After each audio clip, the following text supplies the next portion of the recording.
Eh, Selamat pagi teman-teman semua.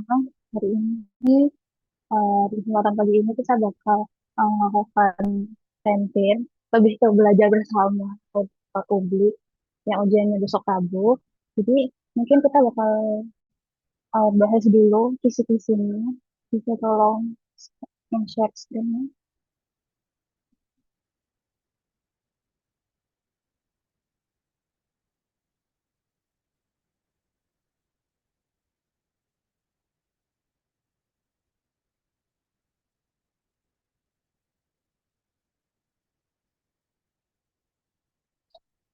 Itu kisi-kisi dari dosko langsung.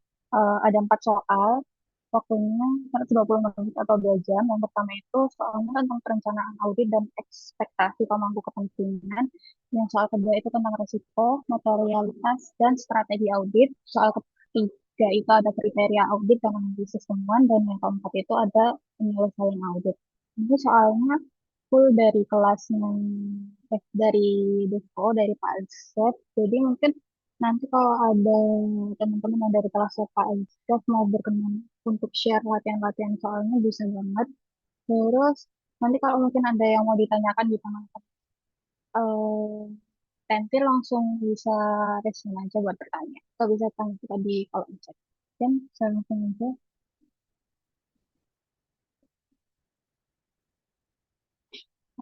Mungkin kita bakal bahas soal UAS tahun kemarin dulu. Ini soalnya ada soal uraian sama soal kasus. Yang soal uraian ini tahun ini nggak diujikan lagi kan. Nah, kami langsung angkat kasus aja, tapi kita bakal bahas aja sekalian buat belajar. Terus yang soal kasus pertama itu kayaknya nggak masuk kriteria kisi-kisi, tapi yang soal kedua itu masuk kriteria kisi-kisi. Jadi langsung aja mungkin Nashwa.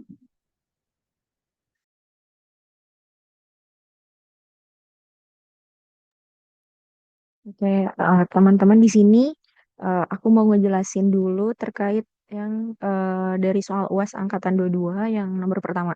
Nah, di mana di nomor pertama itu kita disuruh untuk menjelaskan apa sih yang dimaksud dengan dual purpose test dan bagaimana sih hubungan antara dual purpose test dan hasil dari pengujian pengendaliannya.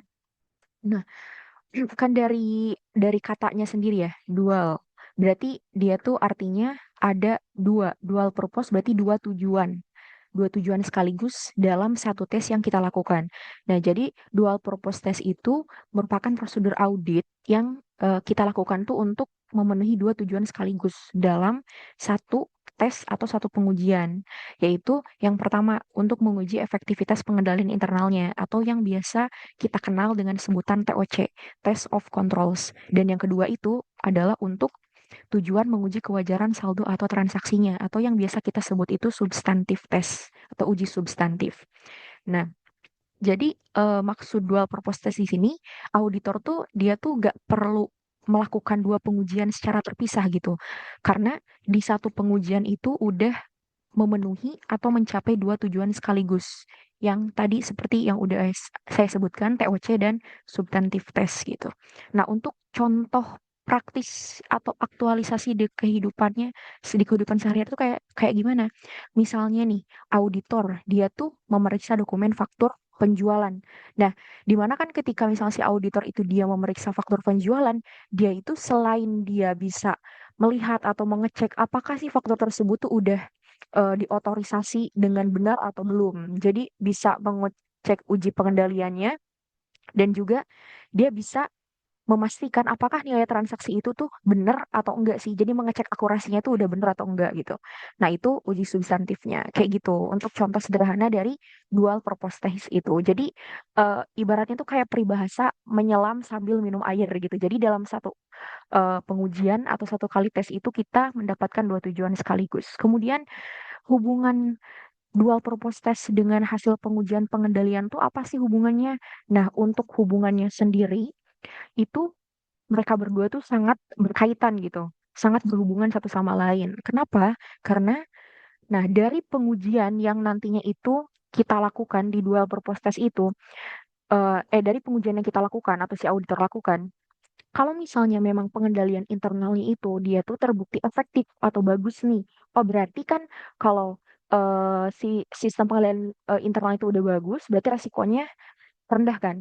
Nah, berarti auditor itu dia bisa mengurangi nih pengujian substantif yang dia lakukan. Karena kan tadi si pengendalian internalnya udah bagus. Ya udah, berarti buat apa gitu auditor ibaratnya banyak-banyak melakukan pengujian substantif agar kayaknya gak terlalu memakan banyak waktu ataupun biaya misalnya kayak gitu. Nah, sebaliknya nih teman-teman, kalau misalnya ternyata pengendaliannya itu dia lemah atau gak efektif nih, oh berarti auditor eh, otomatis nih dia harus memperluas atau memperbanyak pengujian substantifnya karena auditor tuh harus memastikan gak ada salah saji gitu.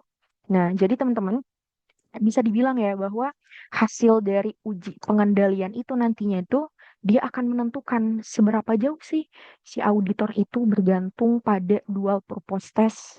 Jadi ibaratnya dual purpose test itu dia itu membantu efisiensi, tetapi ya dia juga tetap bergantung apakah pengendalian internalnya itu bisa dipercaya, efektif atau enggaknya gitu. Nah, jadi intinya dual purpose test itu dia sekali jalan dua tujuan tercapai. Tetapi hasilnya tetap harus juga dianalisis meskipun ibaratnya kayak kita pengendalian internalnya tuh udah efektif ternyata. Nah, tetapi kayak kan kita auditor tuh harus mempunyai sikap skeptisisme ya teman-teman. Nah, makanya dari itu kita tuh jangan apa ya, nggak boleh langsung percaya gitu. Meskipun ibaratnya hasilnya itu bagus atau pengendaliannya bagus, ya auditor harus tetap bisa memeriksa lebih lanjut lagi, lebih mendalam lagi untuk memastikan apa opini atau laporan yang nanti dihasilkannya itu bisa dipertanggungjawabkan gitu. Oke. Nah, itu tadi teman-teman terkait pembahasan dari yang nomor pertama. Nah, mungkin next aku lanjut ke pembahasan yang nomor dua. Nah, di mana di nomor dua itu kita ditanyakan terkait dalam kondisi apa aja sih pemeriksa BPK itu dia mempertimbangkan untuk melakukan perubahan angka materialitas di akhir pelaksanaan pemeriksaan dan bagaimana dampaknya terhadap kecukupan bukti audit. Nah, teman-teman, perubahan angka materialitas di akhir pemeriksaan itu dia itu bukan hal yang biasa ya teman-teman karena bisa aja gitu terjadi jika misalnya nantinya itu ketika si auditor selama melaksanakan proses auditnya itu ternyata nih ditemukan kondisi yang berbeda dari asumsi atau praduga yang auditor itu duga di awal gitu, di awalnya. Nah, pada awalnya kan auditor dia menetapkan materialitas ya berdasarkan informasi yang udah tersedia gitu saat perencanaan. Nah, namun ketika pelaksanaannya ternyata muncul fakta-fakta baru, muncul fenomena-fenomena baru yang ternyata membuat si membuat angka yang udah kita tetapin tuh ya gak reliabilitas lagi atau gak mencerminkan kondisi yang sebenarnya gitu. Nah, sehingga apa aja sih sebenarnya kondisi yang bisanya mendorong pemeriksa untuk mempertimbangkan perubahan materialitas? Yang pertama nih teman-teman, ketika misalnya terjadi perubahan signifikan pada angka laporan keuangan. Oh, misalnya setelah kita lakukan penyesuaian audit terhadap total aset, pendapatan, atau belanja, ternyata nih berubahnya tuh cukup besar dari yang kita gunakan saat perencanaan. Kemudian yang kedua, ketika kondisinya itu si auditor tuh menemukan resiko salah saji yang lebih tinggi dari perkiraan awal. Misal, banyak terdapat kesalahan atau misalnya adanya fraud atau indikasi kecurangan pada area-area tertentu yang auditor itu periksa. Kemudian alasan yang ketiga, misalnya ada perubahan pemahaman auditor terhadap entitas. Nah, misalnya ternyata sistem pengendalian internalnya tuh di awal tuh auditor tuh udah meriksa ini bagus ya udah efektif. Ternyata setelah pelaksanaan pemeriksaan audit ternyata lebih lemah dibandingkan yang udah diduga sebelumnya gitu. Kemudian yang keempat, alasan yang keempatnya tuh adanya informasi baru yang material seperti temuan besar di akhir pemeriksaan yang sebelumnya itu memang belum teridentifikasi oleh sang auditor tersebut. Nah, kemudian teman-teman, ketika materialitas itu diubah ya oleh sang auditor. Nah, dampaknya apa? Dampaknya itu dia langsung ke kecukupan dan ketepatan bukti audit. Jika misalnya materialitas itu dia diturunkan atau lebih ketat, maka bukti yang sudah dikumpulkan itu artinya dia masih belum cukup nih karena standar toleransi salah sajinya itu menjadi lebih kecil. Nah, Dampaknya pada apa? Berarti auditor dia harus menambah lagi prosedur audit atau memperluas pengujian substantifnya agar keyakinan sang auditor itu untuk menyimpulkan opini nanti dia tetap memadai gitu. Kemudian sebaliknya, oh ternyata materialitasnya itu eh maksudnya sebaliknya kalau misalnya materialitasnya itu dia dinaikkan, berarti secara teori bukti yang udah ada tuh ya bisa aja sudah mencukupi gitu.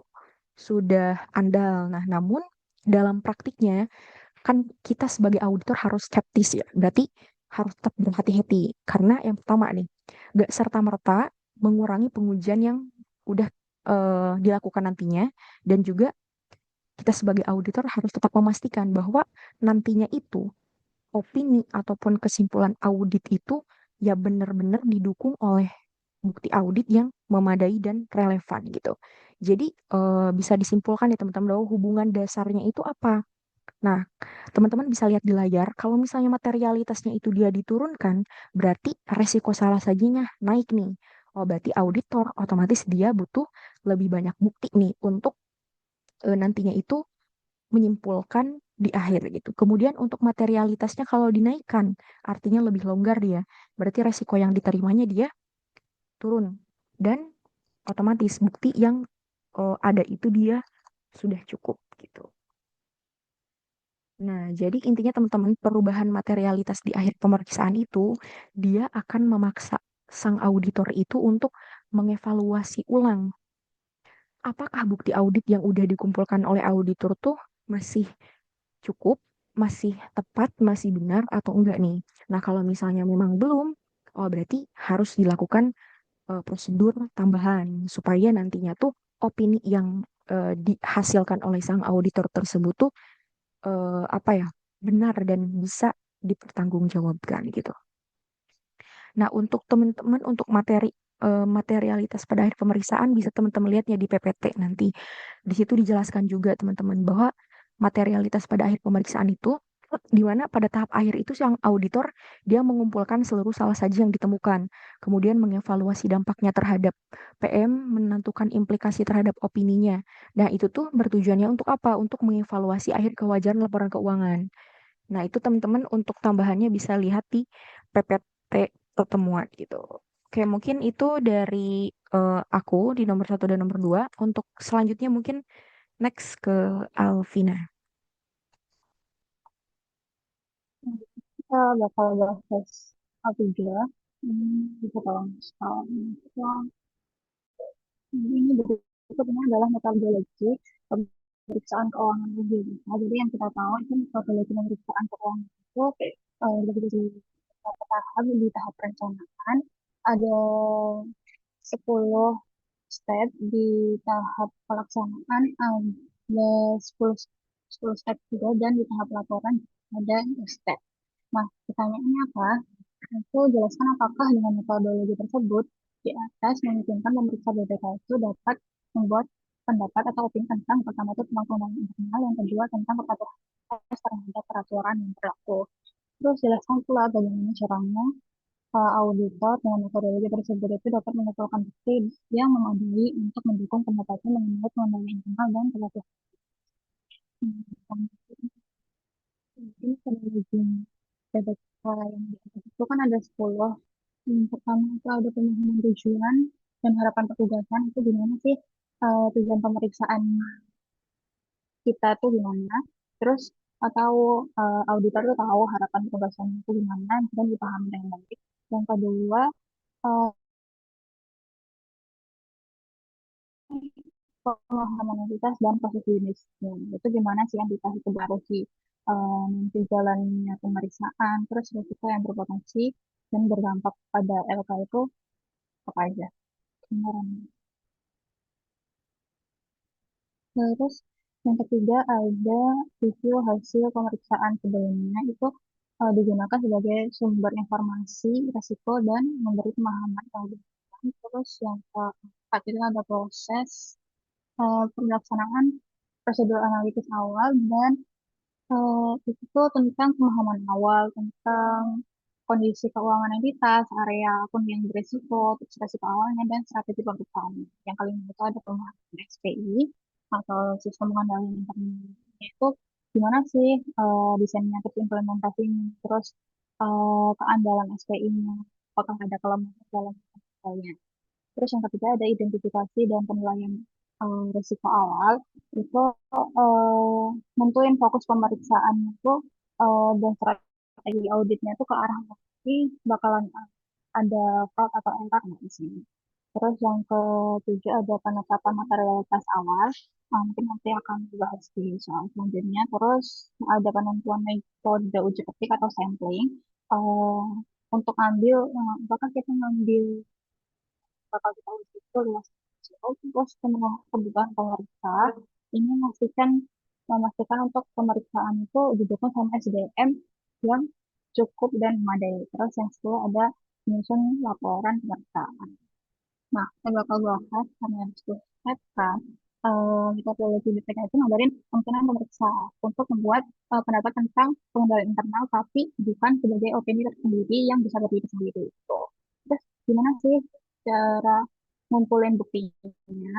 Yaitu yang pertama melakukan test of control untuk menguji implementasi pengendalian, yang kedua mengidentifikasi titik rawan resiko dan kelemahan pengendalian, dan eh, penting itu untuk mendokumentasikan hasil evaluasi SPI dalam kertas kerja, penulisan atau KKP. Terus yang kedua kita bakal bahas kepatuhan entitas terhadap peraturan yang berlaku. Nah, pertanyaan tadi bisa nggak sih metodologi tadi tuh eh, menjadi dasar atau acuan untuk membuat pendapat atau opini? Nah, jawabannya metodologi baru itu bisa memungkinkan untuk pembelian pendapat tentang kepatuhan entitas terhadap peraturan yang berlaku. Nah, cara ngumpulin buktinya itu gimana? Yang pertama itu dengan menelaah peraturan umum berlaku kayak PP, pemerintah, terus Perpres. Terus yang kedua dengan melakukan pengujian substantif atas transaksi dan membandingkan terhadap ketentuan peraturan perundang-undangan tadi. Terus yang ketiga menelaah dokumen kontrak apakah sudah sesuai atau belum. Terus dari SPK, BAST dan juga tanggung jawabnya. Dan yang keempat itu adalah hasil evaluasi kepatuhan itu dituangkan dalam LHP tentang kepatuhan sebagai laporan tersebut. Nah, selanjutnya eh, keempat, dalam pemeriksaan keuangan otorita terdapat tiga opini dan pendapat yang harus diterbitkan oleh auditor. Bukan laporan pendapat tentang apa yang paling berbahaya bagi auditor dan jelasnya. Nah, seperti yang kita tahu, kalau pendapat atau opini itu ada empat ya teman-teman, ada wajar tanpa pengecualian, ada wajar tanpa pengecualian, terus yang tidak wajar, terus tidak memberikan pendapat atau PRT. Nah, apa sih opini yang paling ditakutin oleh auditi? Jawabannya begitu, opini tidak memberikan atau tidak menyatakan pendapat dalam disclaimer atau PRT. Nah, alasannya itu kenapa?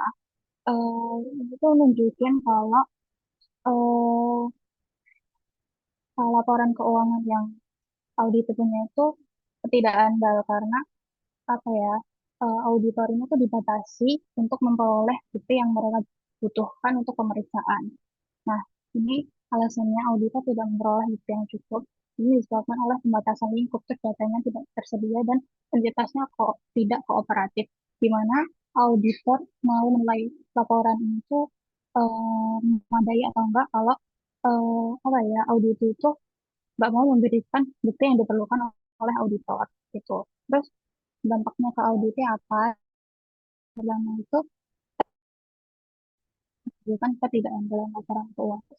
Yang kedua, menurunkan kepercayaan publik akan keuangan yang dapat opini TMP itu biasanya nggak bisa diandalkan sama sekali sama pengguna kayak DPR, DPRD, masyarakat, dan sebagainya. Terus yang ketiga itu bisa berdampak pada pemotongan secara langsung. Misalnya kalau yang dapat opini itu dari Pemda, itu bakal dapat bisa dapat pemotongan dana alokasi umum dan bisa mempersulit juga dalam pencairan dana. Soalnya eh, apa ya, wah, opininya aja opininya aja tidak menyatakan pendapat di mana kita bisa mempercayai Pemda ini untuk diberikan anggaran lagi sama pencairan ini. Mungkin itu aja untuk soal isian singkat. Mungkin lanjut ke Nashwa.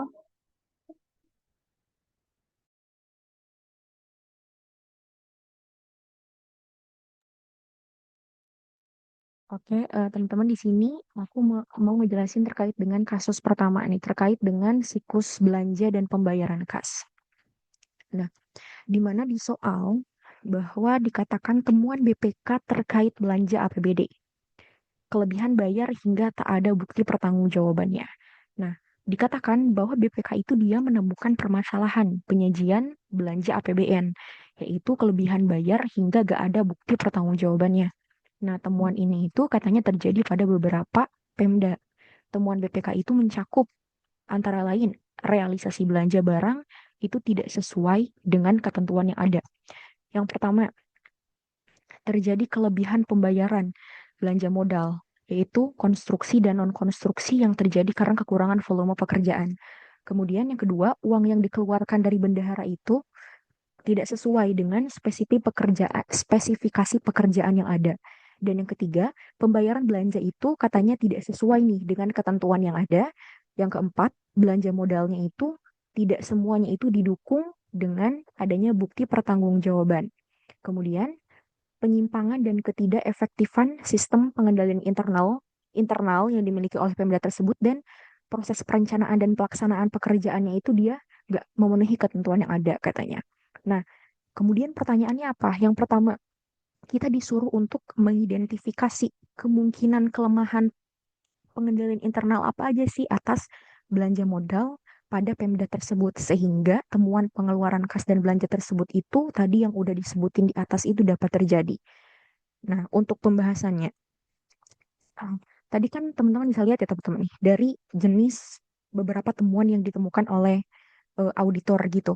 Nah, masalah utamanya itu dia nggak hanya di satu titik aja, tetapi dia itu menunjukkan adanya rantai pengendalian internal yang lemah dari mulai perencanaan hingga pembayaran gitu. Nah, beberapa kemungkinan kelemahan pengendalian internal yang bisa diidentifikasi itu apa aja? Yang pertama nih, kelemahan pada tahap perencanaan dan penganggarannya. Tadi kan teman-teman bisa lihat ya di temuan auditor BPK-nya itu bahwa katanya itu pekerjaannya itu gak sesuai nih dengan ketentuan yang ada dan juga gak sesuai dengan spesifikasi pekerjaan yang seharusnya. Berarti artinya nih sejak awal tuh ada kemungkinan bahwa perencanaan kebutuhan, penyusunan anggaran atau RAB-nya, penetapan spesifikasi teknisnya itu dia tuh gak dilakukan secara tertib, kemudian cermat dan juga dia tuh gak direview dengan baik gitu oleh si Pemdanya itu. Nah, akibatnya saat pelaksanaan tiba dari program kerjanya, ya pekerjaannya itu menyimpang atau ada fraud gitu dan gak sesuai gitu dari yang seharusnya. Kemudian yang kedua, indikasi kelemahan pengendalian internalnya apa? Yaitu lemahnya pengendalian dalam pelaksanaan dan pengawasan pekerjaan. Tadi kan teman-teman bisa lihat ya di temuan BPK, dikatakan bahwa adanya kelebihan pembayaran karena kekurangan volume pekerjaan dan ketidaksesuaian spesifikasi. Nah, itu menunjukkan nih bahwa fungsi pengawasan di lapangan atau aktualisasinya itu oleh PPK, PPPK, atau misal konsultan pengawas tuh ya dia gak berjalan efektif. Ya seharusnya dia itu kan ada pemeriksaan fisik ya atau inspeksi dan harus ada berita acara supaya untuk memastikan pekerjaan yang udah dilakukan tuh sudah sesuai sebelum misalnya nanti dibayar oleh Pemda tersebut gitu. Kemudian indikasi kelemahan yang ketiga apa? Yaitu pengendalian pada saat proses verifikasi dan pembayarannya itu dia gak memadai. Nah, tadi kan disebutkan fakta temuannya itu bahwa pembayaran itu dia tetap dilakukan meskipun tidak sesuai dengan ketentuan atau standar yang berlaku dan juga belum didukung oleh bukti pertanggungjawaban yang lengkap. Nah, hal ini itu menunjukkan bahwa fungsi verifikasi kayak oleh bendahara, PPK ataupun pejabat penata usahaan keuangan itu dia masih lemah gitu. Dan seharusnya itu dokumen itu dia diuji completeness-nya atau kelengkapannya sebelum nantinya itu dananya dicairkan gitu. Kemudian yang keempat, tidak adanya pemisahan fungsi atau segregation of duties. Nah, tadi kan berarti kalau misalnya gak ada pemisahan fungsi nih, oh bisa aja mungkin terjadi adanya perangkapan peran atau perangkapan fungsi satu orang gitu memegang beberapa tugas. Nah, misalnya pihak yang mengawasi pekerjaan juga, dia ternyata terlibat juga nih dalam proses pencairan dana. Nah, ini kan dia bisa justru memperbesar peluang terjadinya fraud atau kecurangan. Karena ibaratnya gak ada mekanisme check and balance atau saling kontrol satu sama lain gitu. Kemudian indikasi yang kelima apa? Lemahnya sistem dokumentasi dan pertanggungjawaban. Tadi kan ditemukan ya teman-teman bahwa katanya itu ada belanja nih yang bukti pertanggungjawabannya itu dia gak ada. Oh, menunjukkan bahwa arsip dan pengendalian dokumen itu ya memang di Pemdanya gak tertib gitu. Dan gak ada juga pengawasan yang memang untuk memastikan bahwa setiap pengeluaran yang dikeluarkan oleh si Pemda tersebut tuh didukung oleh bukti-bukti yang benar-benar sah dan valid gitu. Kemudian yang keenam nih, yaitu pengendalian internal itu secara keseluruhan tidak berjalan efektif. Ya, hal ini kan terlihat ya teman-teman dari tadi. Banyaknya temuan dari BPK yang ada. Nah, ini tuh dia mengindikasikan bahwa monitoring dan evaluasi dari pejabat-pejabat pengawas ataupun APIP dia tuh nggak optimal. Sehingga menyebabkanlah tadi fraud-fraud atau penyimpangannya itu dia nggak terdeteksi dari sejak awal. Nah, jadi teman-teman inti masalahnya itu dia pada pengendalian internalnya tidak kuat di setiap tahapan, baik itu di tahap perencanaan tadi, pelaksanaan, diverifikasi hingga pelaporan. Sehingga ini tuh bisa membuka peluang terjadinya kelebihan bayar tadi ya. Kemudian pembayarannya gak sah dan juga gak adanya bukti pertanggungjawaban. Nah, teman-teman juga bisa apa ya nah aku juga udah nyediain tabel ya penyajiannya itu di dalam tabel supaya memudahkan teman-teman nanti untuk eh, mengidentifikasi masing-masing pengendalian internal ya. Teman-teman nanti bisa lihat di mungkin nanti link SPS link Word yang akan kami bagikan ke teman-teman. Oke, kemudian yang kedua nih, pertanyaan yang kedua. Katanya kita disuruh untuk merancang prosedur pemeriksaan atas belanja. Sebutkan bukti pendukung apa aja sih yang harus diperoleh dan atas pengujian yang dilakukan, sebutkan asersi apa yang harus diuji. Gunakan format kertas kerja berikut. Nah, pengujian substantifnya gimana? Nah, kita sajikan di tabel kan ada nomor pengujian substantif, bukti audit atau dokumen pendukungnya apa, kemudian asersi yang diujinya apa. Nah, tadi kan kita udah mengidentifikasi ya, mengidentifikasi pengendalian internal yang lamanya itu apa aja. Kemudian untuk pengujian substantif yang harus dilakukannya itu apa aja sih prosedur pemeriksaannya. Yang pertama nih, menelusuri realisasi belanja ke dokumen kontrak dan RAB untuk memastikan kesesuaian nilai dan jenis belanjanya. Untuk bukti audit atau dokumen pendukung yang dibutuhkannya apa? Yaitu DPA, kemudian kontrak atau SPK-nya, RAB-nya, dan juga dokumen anggarannya. Nah, ini asersi yang diujinya apa sih? Keterjadian atau occurrence ataupun akurasinya. Kemudian yang kedua, pengujian substantifnya itu dia melakukan uji fisik atau konfirmasi atas volume pekerjaan untuk mendeteksi kelebihan pembayaran. Nah, bukti audit atau dokumen pendukung yang dibutuhkannya itu apa? Berita acara pemeriksaan pekerjaan, laporan progres, dan juga dokumentasi fisiknya. Asersi yang diujinya apa? Asersi yang diujinya itu adalah eksisten atau keberadaan dan juga akurasinya. Kemudian yang ketiga, membandingkan spesifikasi pekerjaan dalam kontrak itu dengan hasil pekerjaan di lapangan. Nah, dokumen pendukungnya apa? Kontrak, kemudian spesifikasi teknisnya seperti apa, dan juga laporan dari pengawas atau konsultan. Dan asersi yang diujinya apa? Asersi yang diujinya itu terkait akurasi dan keterjadian. Kemudian yang keempat, memeriksa kelengkapan dokumen sebelum pembayaran dilakukan. Untuk bukti auditnya yang dibutuhkan apa aja? SPM, SP2D, kwitansi, faktur, bukti pendukung lainnya. Nah, asersi yang diujinya apa? Completeness, kelengkapan, karena kan dia memeriksa dari dokumen awal sampai akhir ya sebelum pembayaran dilakukan. Kemudian keterjadian, ini tuh benar gak sih gitu? Pembayaran ini tuh terjadi atau enggak gitu. Kemudian yang kelima, menguji apakah pembayaran itu telah sesuai dengan ketentuan atau peraturan yang berlaku. Dokumen yang dibutuhkannya apa aja? Peraturan terkait belanja, dokumen pembayaran, dan juga SOP. Asas yang diujinya apa? Penyajian dan pengungkapan, dan juga keterjadiannya. Kemudian yang keenam, menelusuri setiap transaksi belanja ke bukti pertanggungjawaban. Dokumen pendukungnya apa? Kwitansi, nota, invoice, laporan pertanggungjawaban. Nah, dia itu menguji asersi apa? Menguji asersi kelengkapan dan juga keberadaannya. Kemudian untuk nomor 7, melakukan rekonsiliasi antara realisasi belanja dengan pencatatan akuntansi. Dokumen yang dibutuhkannya buku kas umum, LRA, dan jurnal. Asersi yang diujinya apa? Akurasinya. Itu benar atau enggak sih? Kelengkapannya udah benar atau enggak nih dokumen-dokumen yang dibutuhkannya. Kemudian yang kedelapan, menguji kemungkinan adanya indikasi fraud pada pembayaran. Nah, bukti audit yang dibutuhkannya apa aja? Dokumen pendukung, hasil konfirmasi pihak ketiga, dan juga analisis transaksi. Nah, dia itu menguji apa asersinya? Menguji asersi keterjadian dan juga akurasi.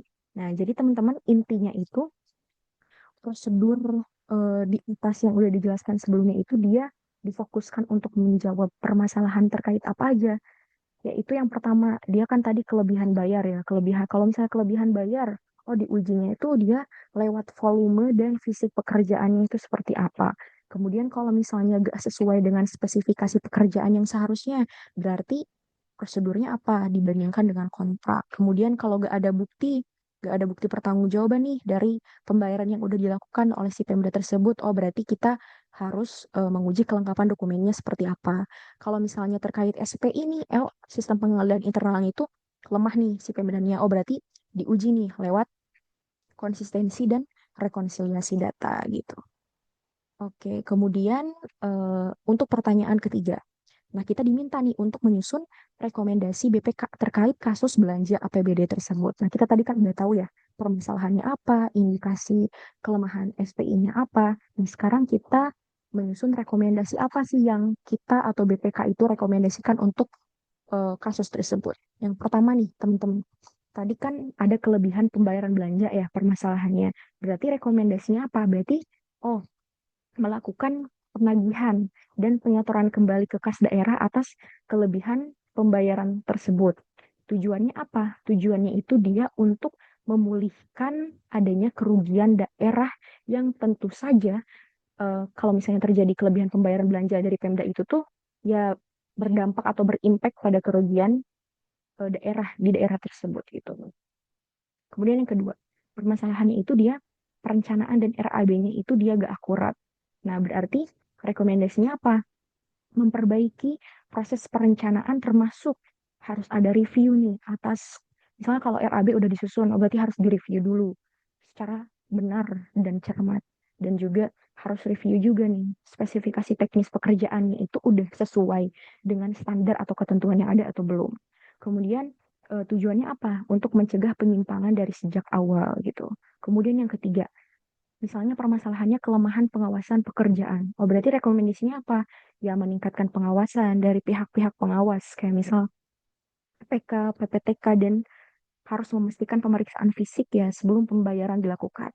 Tujuannya untuk menghindari kelebihan bayar dan ketidaksesuaian pekerjaan. Kemudian yang keempat, pembayarannya itu dia nggak sesuai dengan ketentuan. Rekomendasinya apa? Ya, berarti otomatis harus memperketat proses verifikasinya nih sebelum dilakukan pencairan dana. Kemudian tujuannya apa? Untuk menjamin bahwa pembayaran nantinya yang akan dilakukan itu dia sesuai dengan aturan atau standar yang berlaku. Kemudian yang kelima nih, nggak ada bukti pertanggungjawaban. Berarti rekomendasinya apa? Ya harus administrasinya itu dia harus ditertibkan dan harus dipastikan juga terkait dengan completeness atau kelengkapan dokumen-dokumen pendukung yang memang dibutuhkan di proses belanja tadi. Tujuannya apa? Untuk meningkatkan akuntabilitas dan transparansi. Kemudian permasalahannya di sistem pengendalian internal yang lemah. Oh, rekomendasinya apa? Rekomendasinya berarti otomatis. Ya, pemerintahnya harus memperkuat SPI-nya gitu, harus memperjelas segregation of duties-nya, pembagian tugasnya. Gak boleh nih sampai ada yang rangkap tugas dan fungsi rangkap jabatan yang misalnya bisa mengindikasikan atau menimbulkan peluang terjadinya fraud. Dan juga harus meningkatkan monitoring gitu. Dan tujuannya untuk apa? Untuk mencegah terjadinya fraud atau kecurangan tadi. Kalau misalnya permasalahannya ternyata diindikasi adanya fraud atau penyimpangan, ada kelalaian, oh berarti rekomendasinya apa? Ya harus memberikan sanksi yang tegas gitu sesuai ketentuan kepada pihak yang memang bertanggung jawab. Tujuannya apa? Ya supaya mereka yang melakukan fraud atau kecurangan tersebut dia tuh jerak gitu, memberikan efek jerah dan perbaikan perilaku untuk orang tersebut gitu. Nah, intinya jadi teman-teman rekomendasi di kasus ini itu dia difokuskan pada dua hal, yaitu yang pertama, yaitu pemulihan kerugian tadi yang ditimbulkan ya akibat kelebihan pembayaran uang belanja, biar uangnya itu bisa kembali ke kas daerah. Kemudian yang kedua, itu difokuskan juga pada perbaikan dari si sistemnya, dari SPI-nya, supaya kejadian atau temuan-temuan BPK yang sebelumnya udah dijelaskan itu dia gak terjadi lagi di kemudian hari. Gitu. Teman-teman juga bisa lihat ya nanti di PPT ada juga di sana rekomendasi perbaikan. Contoh-contohnya kayak meningkatkan efektivitas, peningkatan transparansi, pengawasan lebih ketat gitu. Oke, mungkin itu penjelasan kasus satu dari saya. Untuk selanjutnya, saya serahkan ke rekan saya Alvina.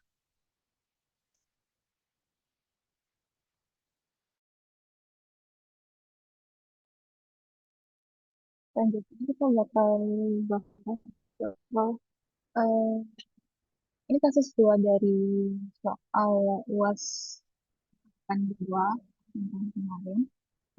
Ini sesuai sama kisi-kisi UAS yang diberikan oleh Desko dari saya, yaitu tentang risiko materialitas dan strategi audit. Tapi di kasus dua ini tulisannya perencanaan audit oleh JPK, tapi setelah aku kerjain menurut aku ini lebih ke sisi materialitas. Jadi aku masukin ini ke kisi-kisi dua tentang risiko materialitas dan strategi. Nah, kita baca dulu soalnya. Eh, Berikut ini adalah neraca pemerintah otorita Batam tahun 2019 yang rencananya akan dilakukan pemeriksaan keuangan oleh BPK. Auditor menentukan materialitas awal atau PM atau plain materiality sebesar 1% dari total aset. Nah, kita disuruh ngapain? Yang pertama itu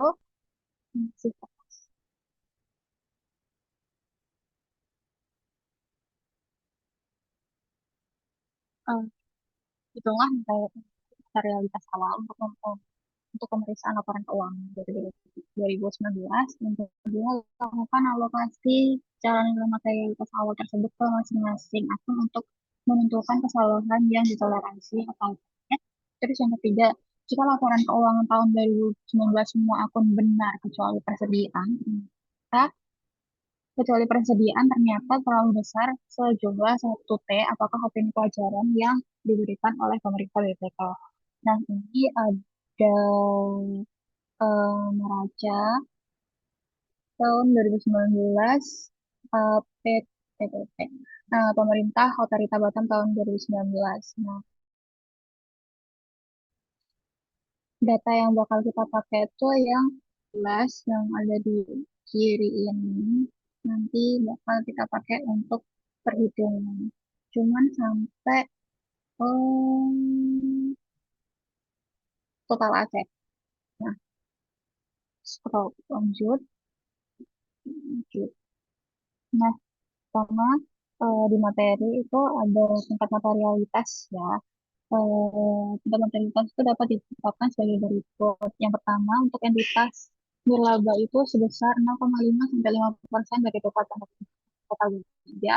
Untuk entitas yang bertujuan mencari laba itu sebesar 5 sampai 10% kalau diambil dari laba sebelum pajak, atau bisa juga 0,5% sampai 1% dari total penjualan atau pendapatan. Nah, untuk entitas yang berbasis aset itu sebesar 1% dari ekuitas atau sebesar 0,5 sampai 1% dari total aset. Tapi tadi di soal udah di state kalau um, auditor menentukan materialitas awal itu atau PM sebesar 1% dari total. Jadi teman-teman mungkin em, sebagai jaga-jaga aja mungkin bisa ngapalin tingkat materialitas ini kalau mungkin nanti di soal nggak di state berapa besar untuk hitung PM-nya. Nah, yang pertama, hitunglah nilai materialitas awal untuk pemeriksaan laporan keuangan 2019. Nah, kita kan tadi udah nentuin kalau maturitas awalnya itu sebesar 1% dari total aset. Jadi kita cuma ambil nilai-nilai asetnya. Nah, ini udah aku ringkas. Jumlah aset tetapnya itu ini langsung aja. Jumlah aset lancarnya berapa, jumlah aset tetapnya berapa, jumlah aset lainnya itu sekian, terus ditambah sebesar 53 miliar sebesar 53,685. Nah, terus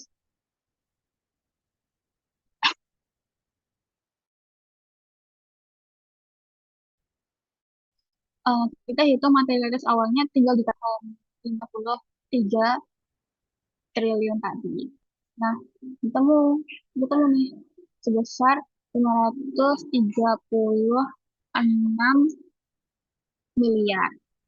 Nah, kan ini ada koma, 0, koma, ada dua angka di belakang koma kan, 0,25. Nah, itu bisa kita bulatkan jadi cuman 536 miliar 867.150.605 rupiah.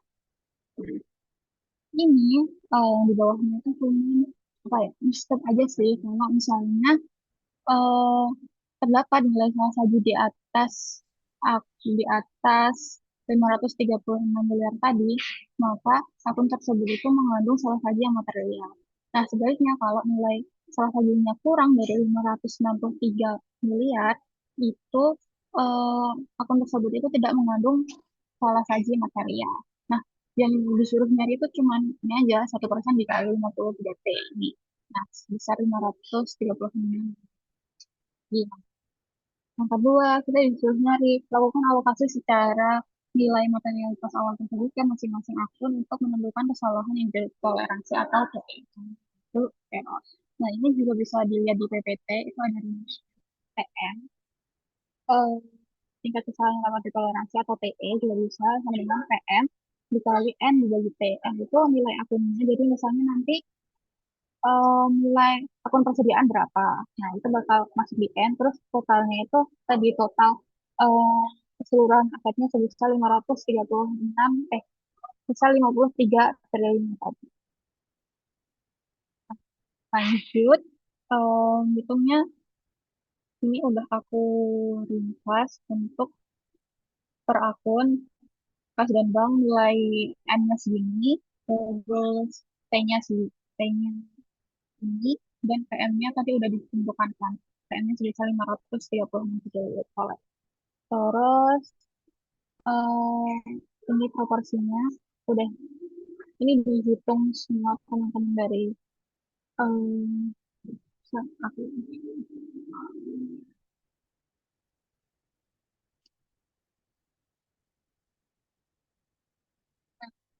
diambil dari nilainya yang di sini. And tadi kalau teman-teman notice di di piutang kegiatan operasional BLO, kalau teman-teman lihat ini kan 499 kan. Jadi nanti di atas itu ini nilainya 629. Kenapa nilainya cuma 499? Itu karena kita kurangin ke eh, ini, piutang dari kegiatan operasional, eh, piutang dari kegiatan operasional BRI. Jadi kita ngetoin si piutang dari kegiatan operasional BRI ini. Jadi eh, yang kurang ini kita nggak hitung lagi. Nah, nanti di akumulasi penyusutan ini kita juga munculin tapi kita nggak hitung. Kenapa? Karena akumulasi penyusutan itu akun kompar aset kan, sehingga dia nggak dialokasikan ke tutorial BML secara terpisah. Nah,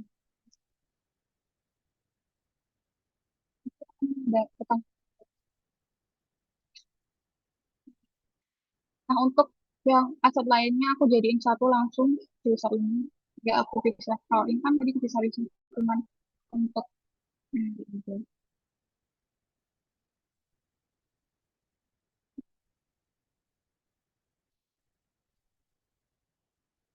Ini aku contohin satu ya, pas dan tolerable. Proporsinya dari mana? Dari PM-nya 530 tadi dikaliin sama nilai pas gedungnya sebesar 669 miliar dibagi sama total asetnya tadi 53 triliun tadi. Berapa tuh? Nanti bakal ketemu tolerable error sebesar 8 miliar.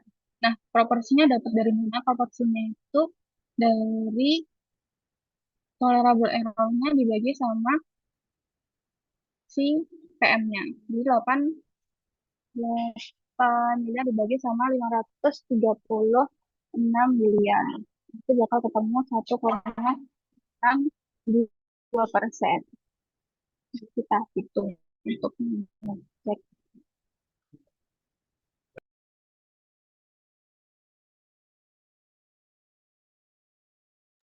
Ntar ya teman, kita bakal cross check lagi apakah ini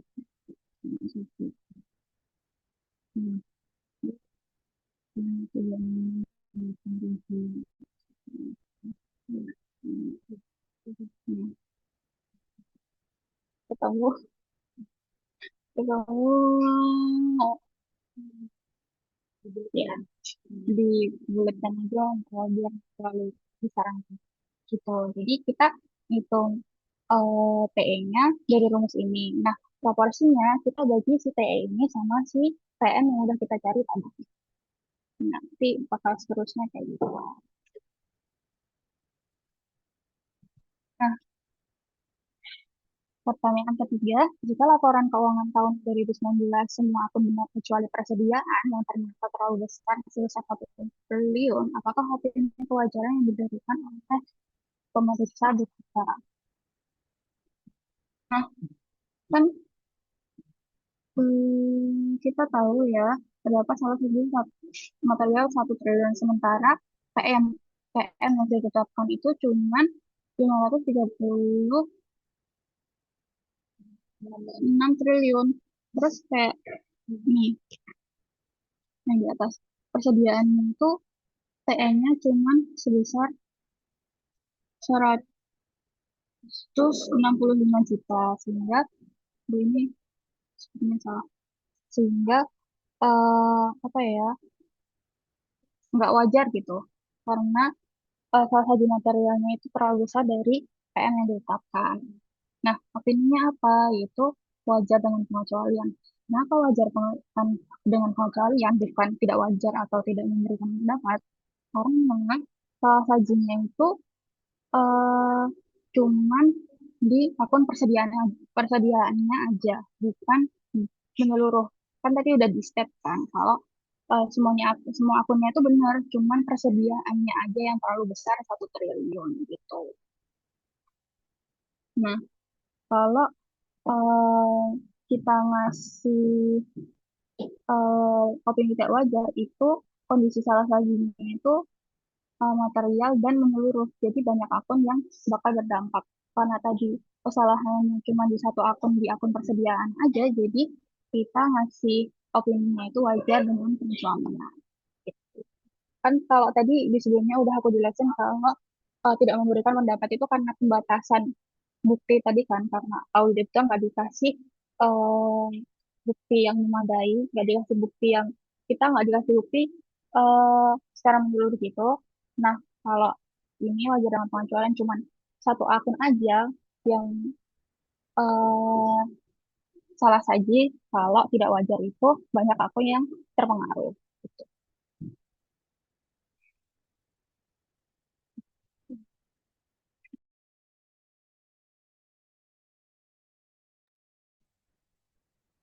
Ada yang mau tanya?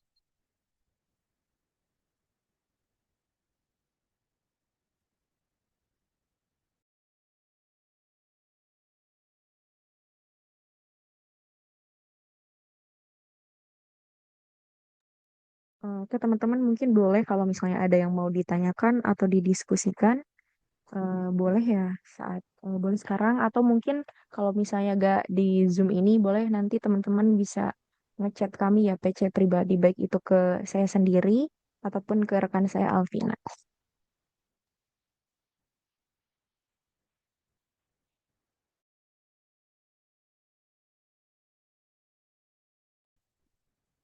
Mungkin kita tunggu 2 menit lagi. Oke, mungkin teman-teman bagi ada yang mau nanya, kami tunggu sekitar 2 menit lagi mungkin ya. Nanti akan kami lanjutkan kalau misalnya gak ada yang mau ditanyakan atau didiskusikan, nanti kami lanjutkan ke pembahasan terkait dengan mungkin yang berkaitan dengan kisi-kisi UAS.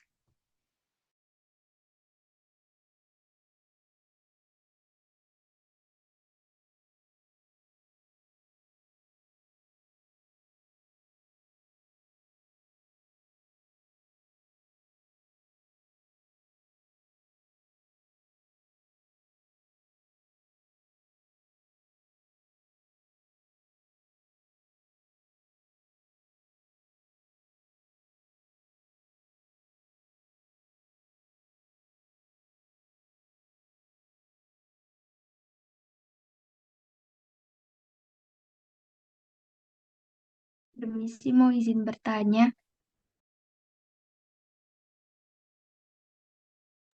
Oh,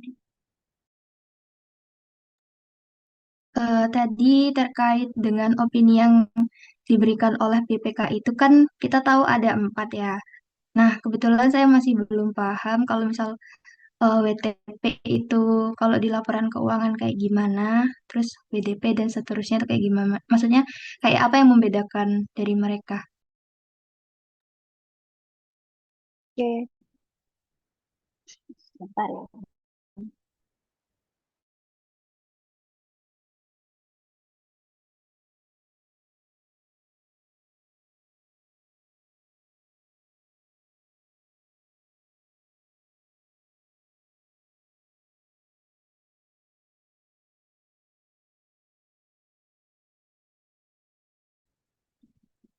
Memang, kan tadi opini kan ada yang bisa digunakan kayak pihak eksternal, mungkin kreditor atau sebagainya. Dengerin. Nah, kalau BDP wajar dengan pengecualian, itu yang udah aku jelasin tadi di soal kasus 2. Kan di kasus 2 itu dia bilang kalau semua akunnya benar kecuali akun persediaan. Nah, karena akun persediaannya ini salah, maka kita ngasih opini wajar dengan pengecualian karena terdapat akun yang bersifat material. Kan tadi kita nentuin materialitasnya kan. Nah, karena dia melebihi nilai materialitasnya, jadi dia itu eh, bakal membuat laporan keuangan itu tuh kayak kurang memadai gitu loh. Jadi eh, karena yang bersifat kesalahan materialnya cuma persediaan aja, maka kita ngasih wajar dengan pengecualian. Karena dia cuma mempengaruhi di satu akun aja, yaitu akun persediaan aja. Nah, kalau dia tidak wajar, itu kondisi salah satu materialnya itu menyeluruh banyak akun. Jadi misal nggak cuma persediaan, misal kasnya juga material nih, terus persediaan mungkin aset tetapnya juga ikut. Nah, itu kita ngasih opini tidak wajar karena itu bakal mengubah gambaran keseluruhan laporan keuangannya. Nah, kalau tidak memberikan pendapat itu tuh terjadi bisa terjadi karena sebentar ya,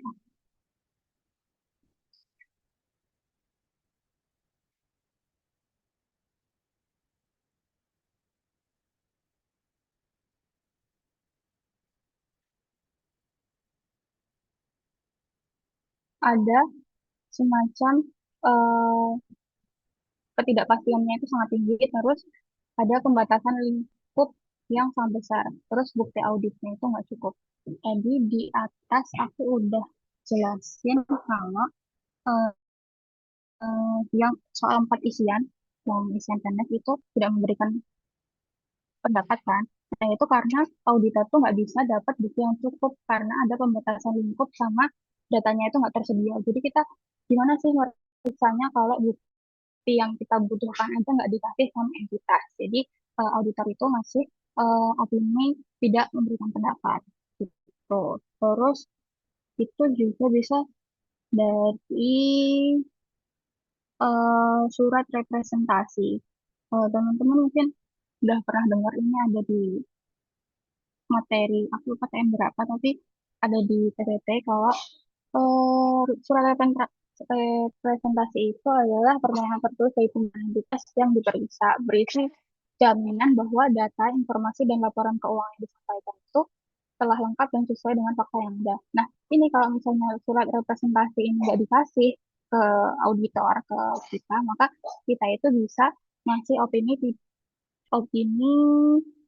tidak memberikan pendapat karena kita nggak bisa dapat bukti yang cukup untuk pemeriksaan. Gitu. Mungkin eh, teman-teman ada yang mau koreksi atau mau nambahin? Sudah cukup jelas kah?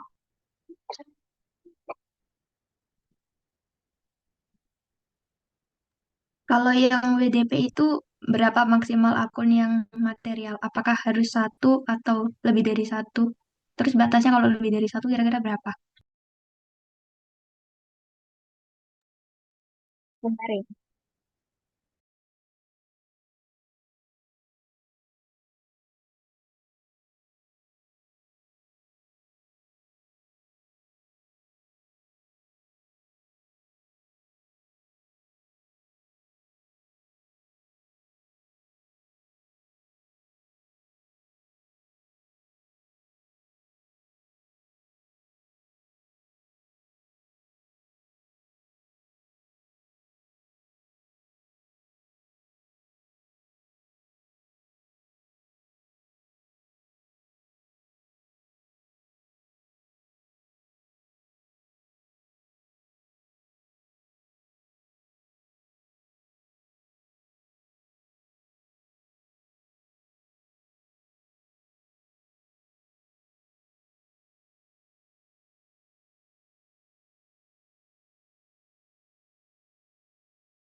Jadi, setelah kita mencari-cari dan berdiskusi, jadi eh, apakah dia dapat wajar dengan pengecualian sama tidak wajar itu dipengaruhi oleh dua hal. Yang pertama,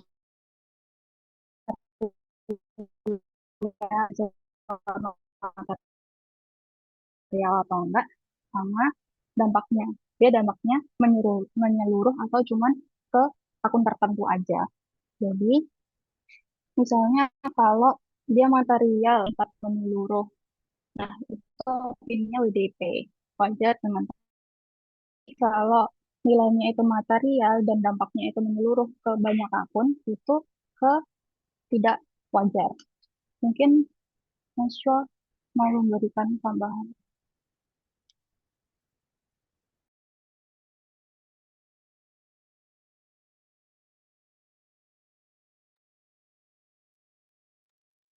Ya mungkin dari aku sendiri ya teman-teman. Hampir sama sebenarnya kayak Alvina tadi. Jadi kayak gak ada batasnya. Oh misalnya ini di apa ya?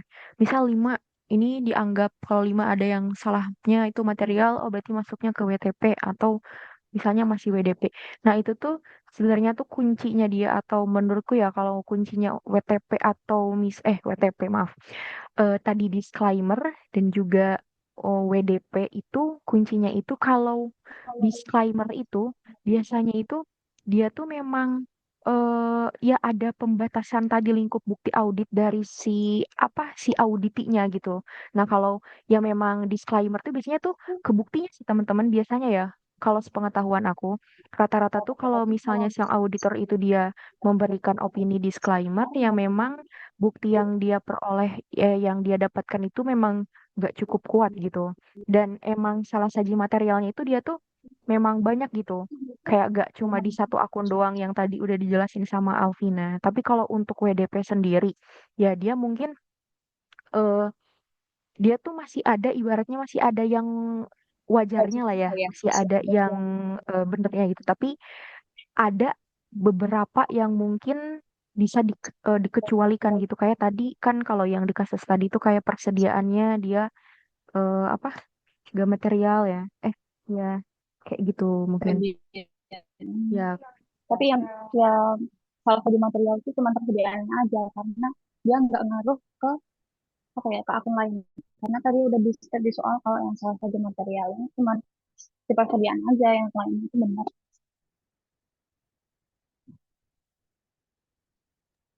Oke, terima kasih Alvina dan Nashwa.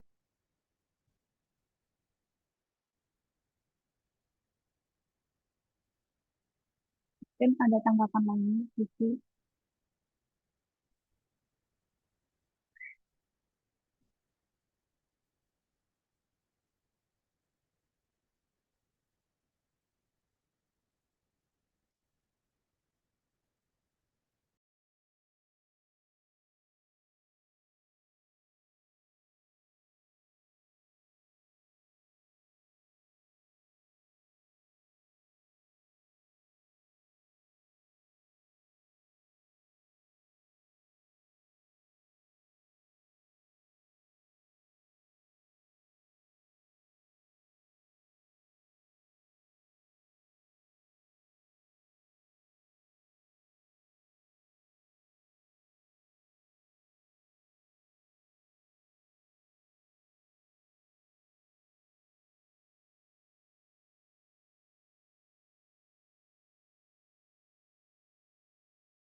Kan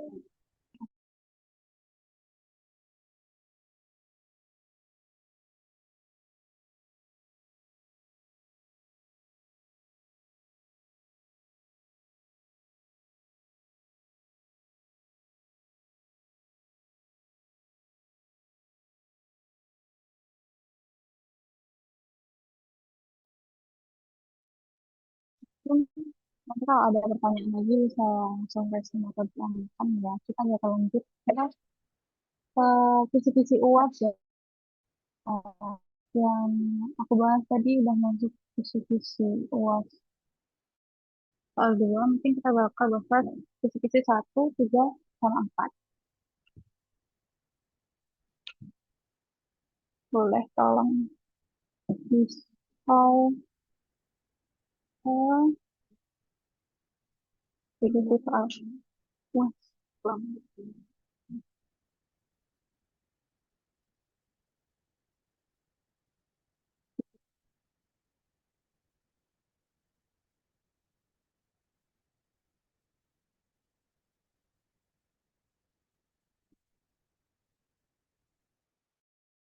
Oke.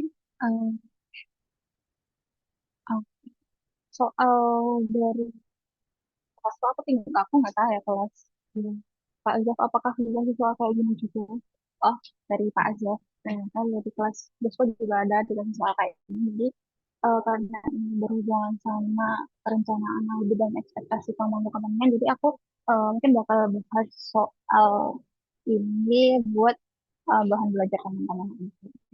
Kita baca dulu latar belakang kasusnya. Jadi BPK itu lagi melaksanakan pemeriksaan atas laporan keuangan pemerintah Kabupaten Sentosa tahun anggaran 2024. Terus saluran simpul satu punya karakteristik yang pertama, belanja modalnya itu meningkat signifikan.